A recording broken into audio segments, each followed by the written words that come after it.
जब से तुम्हारी माँ इस दुनिया से गई है, मैंने अपनी सारी जिंदगी तुम्हारे नाम कर दी है। हमारे बच्चों के रिश्ते हम दोनों को हमेशा जिंदा रखेंगे।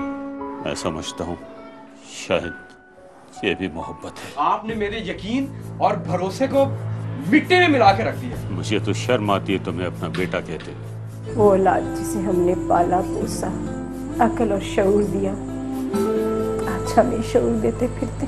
आज मुझे इन दोनों के सामने इतराफ मोहब्बत पे कोई शर्म नहीं। मैंने तर्क मोहब्बत का दावा तो किया था, तर्क वफा का नहीं।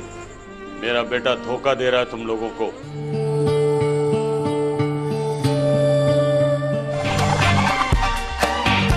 कमाल-ए-ज़ब्त देखिए हर इतवार की रात 8 बजे सिर्फ A+ पे।